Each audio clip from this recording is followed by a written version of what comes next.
Со свечена седница Пробиштип го одбележа Денот на општината и Денот на рударите.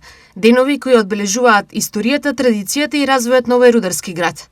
На свеченоста беа доделени признанија и награди на поединци институции кои со својата работа и посветеност дале значаен придонес во развојот на Пробиштип.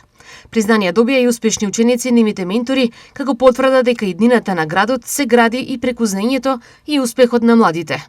За значењето на празникот, постигнатото досега и идните планови за развојот на општината, говореше градоначалникот Тони Тоневски.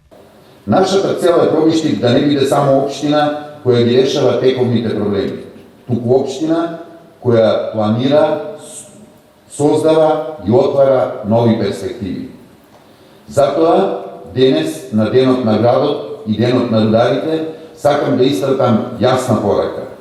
Ќе продолжиме да работиме посветено, одговорно и без застој.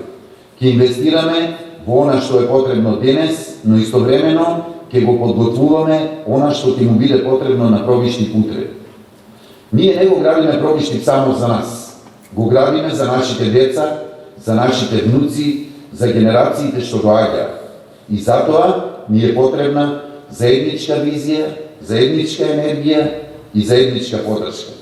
Во празнична атмосфера, јубилеј одбележи Македонска каменица. Со свечена седница на Советот, општината одбележа 30 години од своето формирање, заедно со уште еден значаен јубилеј, 50 години средно образование. И таму беа доделени признанија на заслужни граѓани институции, а посебна чест им беше оддадена на успешните ученици и нивните ментори. Два града, две приказни значени јубилеи, но една заедничка порака. Развојот на локалните заедници го создаваат луѓето, а иднината ја носат младите генерации. На Денот на рударите со порака и премиерот Христијан Мицкоски. Би сакал на рударите, бидејќи ова е дивен ден, да им посакам среќно кога влегуваат во рударските окна и да посакам нормално безбедна работа, работа која што ќе значи подобра иднина за граѓаните и за Македонија.